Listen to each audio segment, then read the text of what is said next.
Good morning friends. आज है 4 मार्च और हम लोग देखने वाले हैं कुछ स्पेशल, जैसे कि हम डेली देखते हैं वो वाली वोकेबलरी जो अक्सर एग्जाम में पूछी जाती है।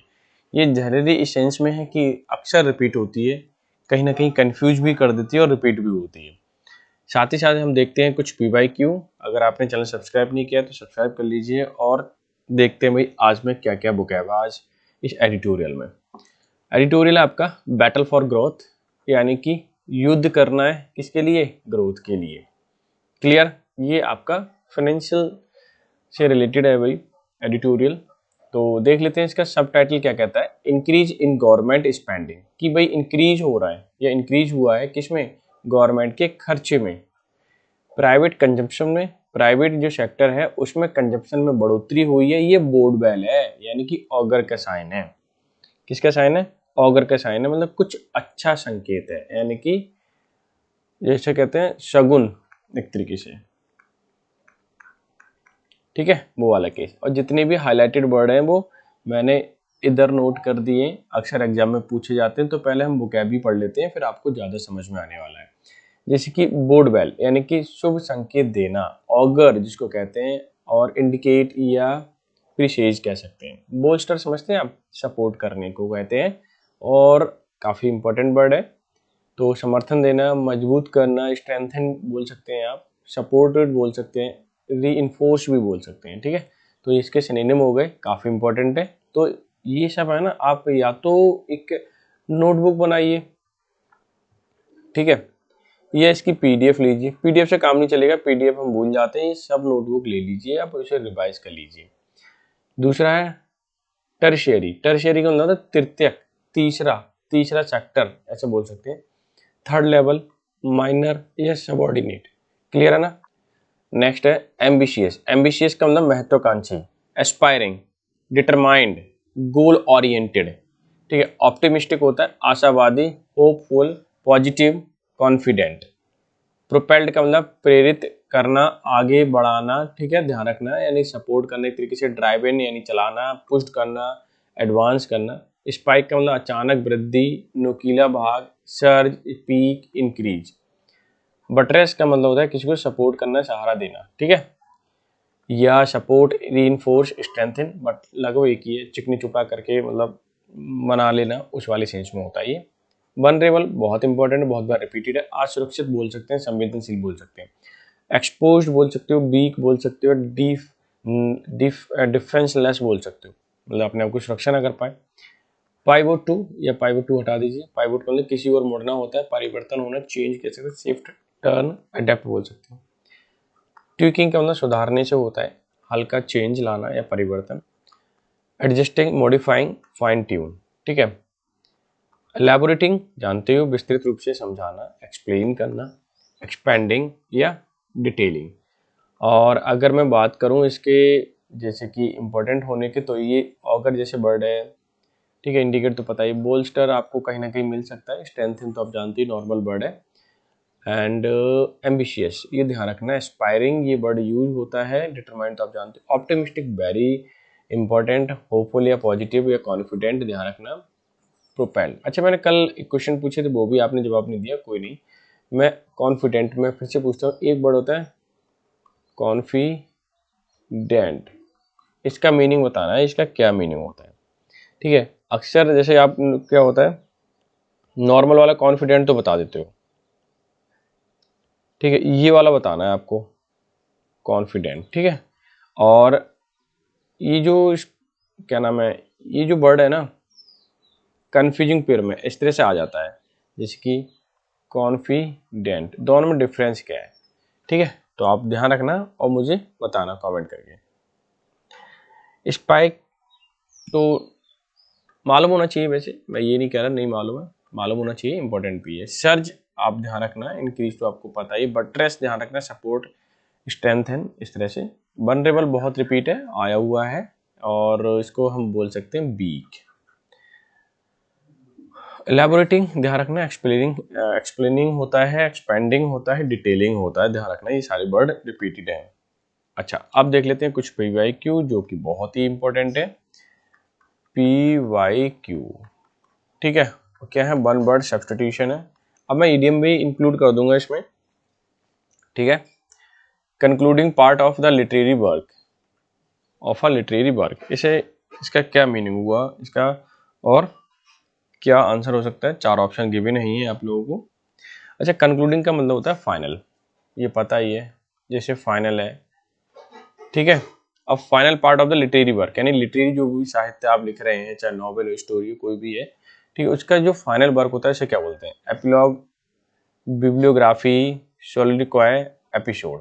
चलो मैं ही बता देता हूँ, मैं नीचे से बताऊंगा पर, ठीक है। एपिसोड का मतलब होता है कोई भी चीज जो हो रही है, कोई घटना जो हो रही है, ठीक है, इवेंट और इंसिडेंट बोल सकते हैं आप, ठीक है।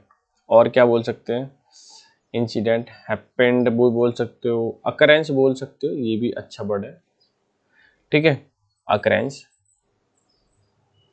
और सॉलिलोक्वाई, ये ध्यान रखना, क्वाई का मतलब बात करना होता है, सॉलिलोक्वाई का मतलब अकेला, यानी अकेले में बात करना, जैसे कहते हैं ना कि मोनोलॉग, ठीक है। क्या बोलते हैं, मोनो का भी मतलब अकेला ही होता है, मोनोलॉग।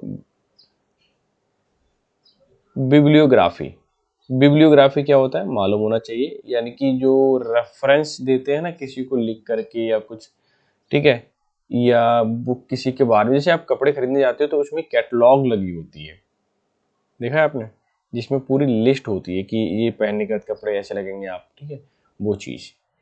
अच्छा, दूसरा है कैटलॉग बोल सकते हैं या इंडेक्स भी बोल सकते हैं इसे। अच्छा, इंडेक्स का मतलब सूची होता है, आपको पता ही है, सूची जानते हैं ना, किताब के प्रीफेस के बराबर में लिखी होती है, उसके बाद में लिखी होती है। अच्छा, एपिलॉग का मतलब होता है कि, ये तो आंसर ही हो गया वैसे तो, ठीक है, अंत में जुड़ा हुआ वर्क, की कोई वर्क है उसके अंत में जुड़ा हुआ तो उसको बोलते हैं, यानी अंतिम भाग, अंतिम भाग, और यही पूछा है। और तो इसकी कंक्लूजन बोल सकते हैं, ठीक है, कंक्लूजन हो सकता है। और क्या हो सकता है, आफ्टर बर्ड नहीं, पोस्ट स्क्रिप्ट देख लीजिए, क्योंकि पोस्ट मतलब, ठीक है, बाद से है, और स्क्रिप्ट का लिखने से है, स्क्रिप्ट, ठीक है। तो अब मुझे बता दीजिए, इसमें आंसर तो आपको पता ही चल गया होगा, एपिलॉग, ठीक है, यानी कि ये वाला पार्ट। क्लियर है। अच्छा, अब ये क्वेश्चन देख लीजिए, काफी अच्छा वर्ड है। पहला है one who is beyond reform, यानी कि जो बियॉन्ड है, परे है, क्या है, परे है, किससे, सुधार से, मतलब सुधार होने की गुंजाइश ही नहीं है, सुधार हो ही नहीं सकता, बहुत सारे प्रैक्टिस करके देख ली, कोशिश करके देख ली। तो ऑप्टिमिस्टिक क्या हो सकता है, ये क्या हो गया, हाँ, ऑप्टिमिस्टिक का मतलब होता है जो आशा रखता हो, आशावादी हो, होपफुल रो कि कुछ बेटर हो सकता है, ठीक है, सुधार हो सकता है, यानी कॉन्फिडेंट इसको कह सकते हैं। अच्छा, अब तो वो आ गया वर्ड, लेकिन ए एन टी वाला नहीं आया, ध्यान रखना।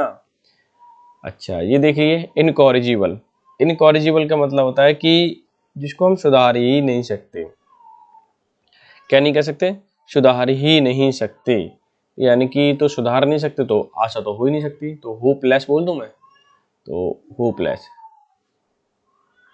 Hopeless, L E double S, ठीक है, एल ई डबल एस। और क्या हो सकता है, अनकरेक्टेबल, बिल्कुल हो सकता है, अनकरेक्टेबल। और क्या हो सकता है, चलो याद नहीं आ रहा, जो भी है, इनडिफेटिजिबल, इनडिफेटिजिबल का मतलब होता है जिसको हम हरा नहीं सके, ठीक है, या जो थक ना सके, फट, ठीक है, थक ना सके। और अथक कह सकते हो फिर तो टायरलेस बोल सकते हो। और रिलेंटलेस मतलब रुके ही नहीं कभी, तसल्ली नहीं आया उसे, रिलेंटलेस हो गया। और अनयील्डिंग, अनयील्डिंग जानते हो, जो कभी माने नहीं, लगातार काम कर सके। नोटोरियस, नोटोरियस का मतलब को ख्यात, वेल नॉन, बट उसके जो सेंस है, जो अच्छा है, वो ठीक नहीं है, इल फेम कह सकते हो एक तरीके से, इल फेम, कुख्यात, इल फेम, ठीक है। इन फेमस भी बोल सकते हैं, इन फेमस बिल्कुल हो सकता है, इसका आंसर ही फेमस, ठीक है। तो अब मैं देख लेता हूँ भाई, क्या था, जो सुधर ना सके, सुधारने के परे हो तो इनकॉरिजिबल होता है, हालांकि आपको तो पता है, ठीक है, नहीं पता है तो अब नोट कर लेना, ठीक है। जो मैं क्वेश्चंस करा रहा हूँ, आप अगर मॉक भी दोगे ना तो ये सब आपको पता चल जाएगा।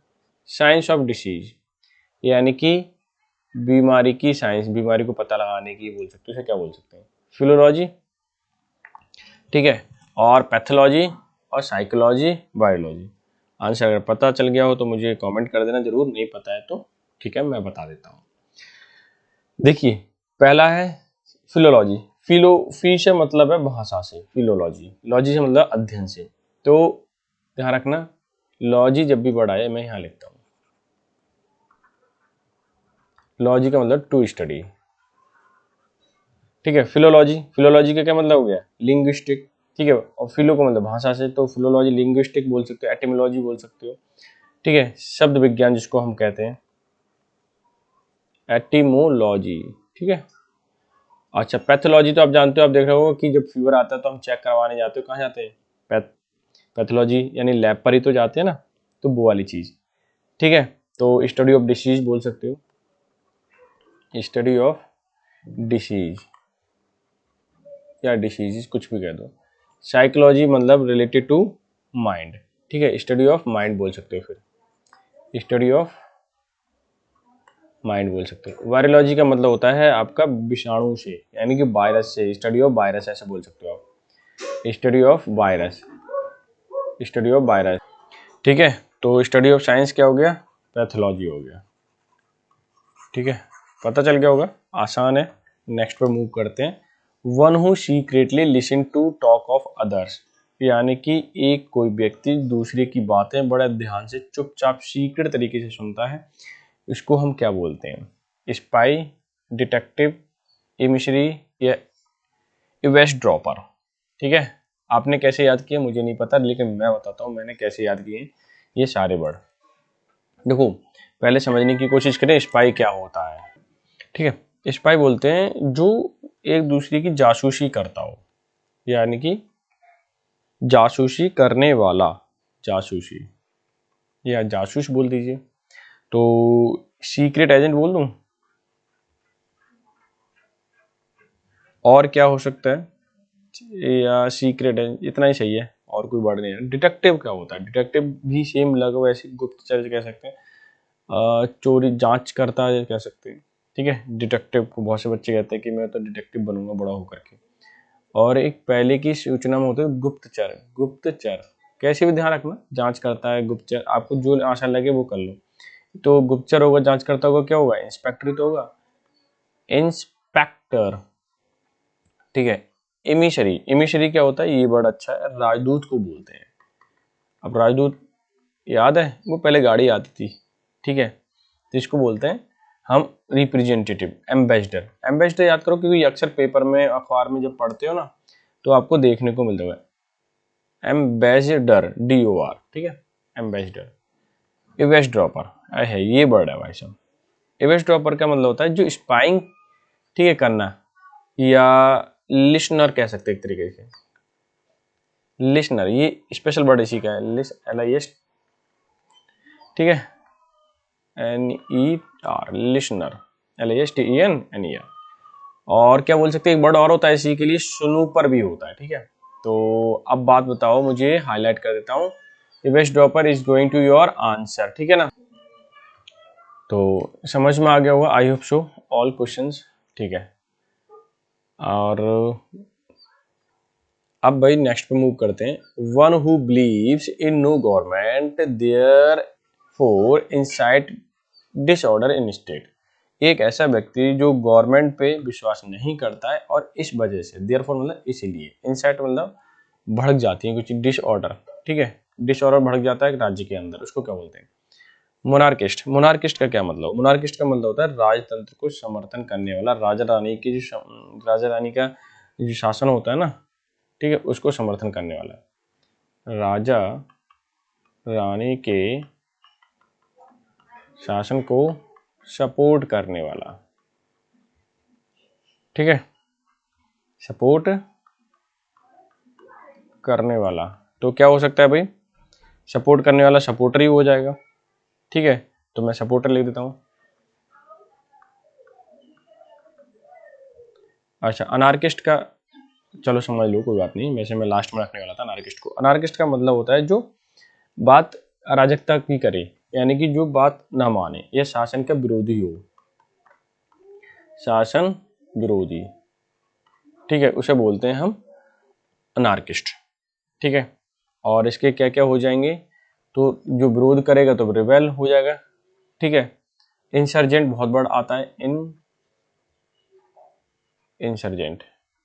ऑटोक्रेट, ये समझिए, ऑटोक्रेट का मतलब होता है एक तरीके से तानाशाह, डिक्टेटर, डिक्टेटर, ठीक है, डिक्टेटर हो गया। और डिक्टेटर होगा तो अकेला होगा, अकेला होगा तो एब्सोल्यूट रूलर बोल दीजिए,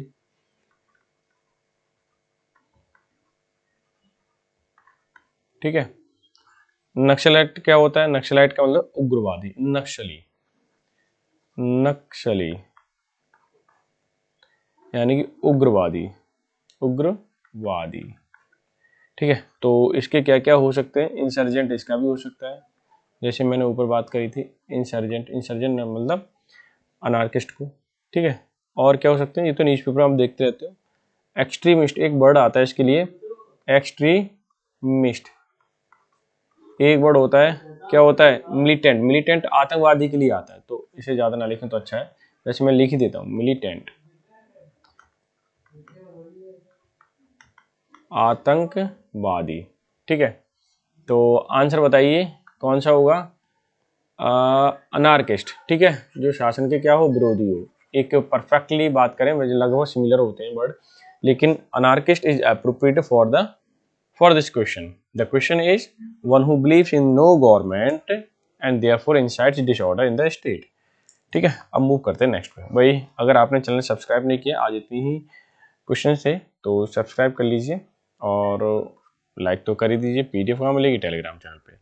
अब भाई अब चलते हैं हम सीधा सीधा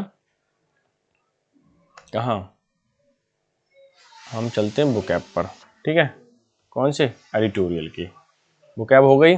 अब मैं थोड़ा सा इसे एक्सप्लेन करता हूँ ताकि आप चीज़ें समझ पाए, ठीक है। भाई अनुमान है, क्या अनुमान है कि बैटल फॉर ग्रोथ, तो पहले समझ लीजिए, ग्रोथ के लिए बैटल है, यानी कि तरक्की के लिए, ग्रोथ के लिए, ठीक है, समृद्धि के लिए युद्ध। इंक्रीज इन गवर्नमेंट स्पेंडिंग, की गवर्नमेंट खर्च ज़्यादा कर रही है। प्राइवेट कंजप्शन भी क्या हो रहा है, इंक्रीज हो रहा है। इसका मतलब ये बोर्ड वेल है, यानी कि सगुन है, यानी कुछ अच्छा होने वाला है। क्या अच्छा होने वाला है, ये आप पढ़ेंगे तो आपको समझ में आएगा। There was a significant uptick, significant मतलब महत्वपूर्ण तौर पे, जितना हमें चाहिए लगभग उससे ज़्यादा ही।